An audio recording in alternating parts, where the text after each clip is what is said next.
যাদের নামাজ পড়ার সময় দুনিয়াবি চিন্তা মনে আসে বা নামাজে অমনোযোগী তৈরি হয়, তারা ভিডিওটি শেষ পর্যন্ত দেখার অনুরোধ রইল।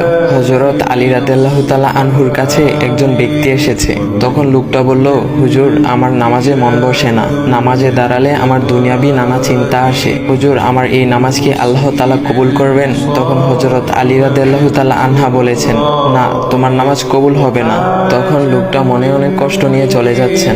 এমন সময় রাসূল সাল্লাল্লাহু আলাইহি ওয়াসাল্লাম এসে হযরত আলী রাদিয়াল্লাহু তাআলা আনহুকে জিজ্ঞাসা করলেন, ইয়া আলী, আপনার কাছে লোকটা কেন এসেছিল? এসে দেখি মন খারাপ করে চলে গেল। কেন, কি হয়েছে আমাকে বলুন। তখন আলী রাদিয়াল্লাহু তাআলা আনহু বলেন, তিনি আমার কাছে জানতে এসেছেন যে নামাজে দুনিয়াবি চিন্তা আসলে নামাজ হবে কিনা।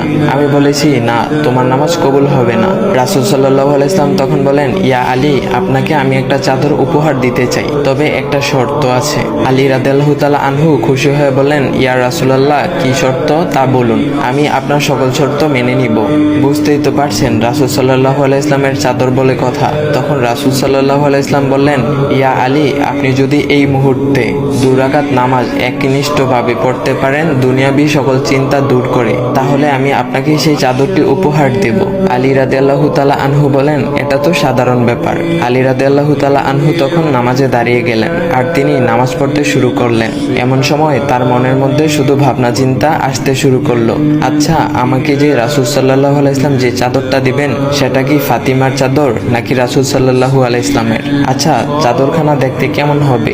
এই বিভিন্ন বিষয় নিয়ে ভাবতে লাগলেন। তিনি ভুলেই গেছেন যে দুনিয়াবি চিন্তা নামাজে আনতে রাসূল সাল্লাল্লাহু আলাইহি ওয়াসাল্লাম নিষেধ করেছেন। এর মধ্যে আলী রাদিয়াল্লাহু তাআলা আনহুর নামাজ পড়া শেষ। আলী রাদিয়াল্লাহু তাআলা নামাজ শেষ করে রাসূল সাল্লাল্লাহু আলাইহি ওয়াসাল্লামকে বলতেছেন, ইয়া রাসূলুল্লাহ, আমি আপনার শর্ত মেনেছি, এখন আমাকে চাদরখানা উপহার দেন।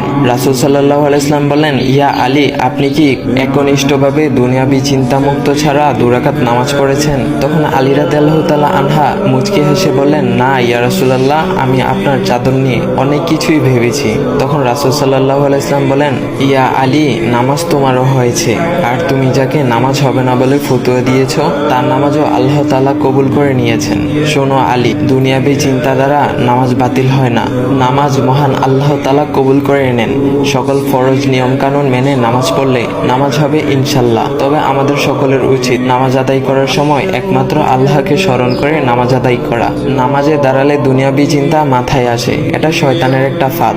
আল্লাহ তাআলা আমাদের সকলকে শয়তানের কুমন্ত্রণা থেকে হেফাজত রাখুক এবং সঠিকভাবে মনোযোগের সাথে নামাজ আদায় করার মতো তৌফিক দান করুক। সবাই বলি আমিন। চাইলে ভিডিওটা আপনি অন্যদের কাছে শেয়ার করতে পারেন, এতে অন্যদের ভুল ভ্রান্তিগুলো দূর হবে।